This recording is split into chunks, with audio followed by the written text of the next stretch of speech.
There haven't been any full-blooded Filipino that has been to the NBA, and I just want to be the first one, and I just want to show everyone that we can also make it.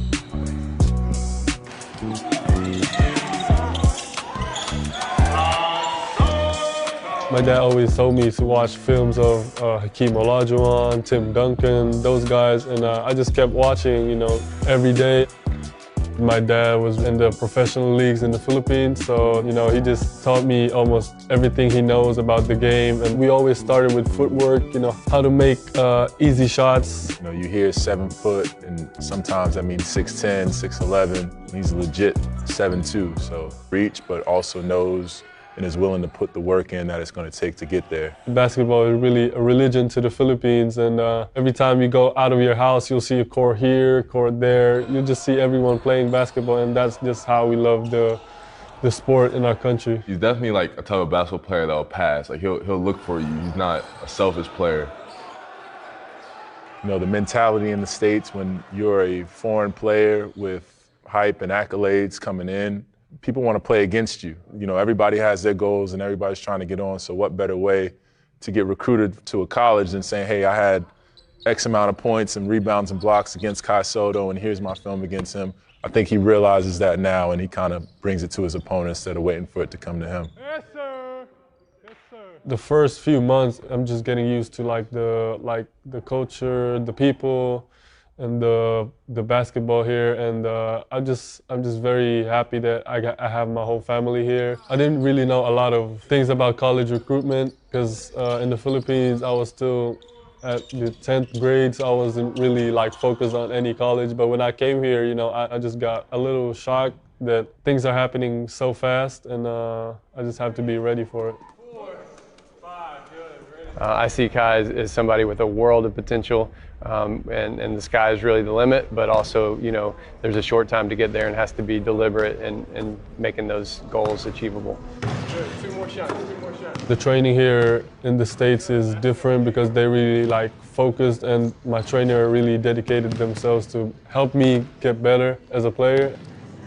One thing that we wanted to really work on, getting him to be more NBA ready, which means, can he handle the NBA pace of the game, physicality, can he use his length in a meaningful way? Does he stretch the floor consistently?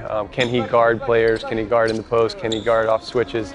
Very good, show it right back, bang, bang, boom, yeah, there we go, that's a good one. Coach Chuck Person, Coach Rob, Jeremiah, they've been helping me a lot. They're helping me prepare, and I just get my confidence from my workouts, from my practices. I think for him to become more physical, a lot of it's going to take some work at P3, which he's working at every day. They do a great job, kind of sports science and strength and conditioning to develop him off the court, which I think is really, really important. Here at P3, we assess our athletes so that we know what the needs are. So with Kai, I think from this point on, it's just a matter of continuing to develop his strength, develop that power. He's going to be playing and matching up against guys who are bigger than him, so making sure that he is able to match that intensity on the court, but also making sure that he stays healthy to be able to compete year-round. That was a moment in time for him at Basketball Without Borders where all 30 NBA teams are there. There's high-level kids that are his age that are there, and he's able to see, I didn't make the first team. I wasn't MVP. I wasn't on the first team all camp. And so what are the things I need to do to improve? And so now you're able to look at positive feedback from GMs, scouts. It was great. I had the opportunity to play against the best players all over the world, and to be coached by great coaches. What are the gaps? What's going to help him get there? And I think he took it to heart. I think he saw kind of where he was and was able to size himself up a little bit, and now he's able to take a step forward because he's grounded in reality. He's not caught kind of in the hype world. Potential is something people talk about a lot, right? Potential, potential, potential. There's always a point though where you have to start turning a corner and potential has to become reality. And for him, he's starting to approach that phase, and I think he understands that. And so as long as he continues to move forward and progress, he's got every opportunity in the world to be a good NBA player. My ultimate dream is to make it to the NBA, and I also want to represent the Philippines on international tournaments. I just want to show that Philippines is part of the basketball world. I appreciate those people who followed me in my journey, knowing that all my fellow Filipinos from my country, supporting me and following me. And I just use it as a motivation, inspiration, just to work even harder to make them proud.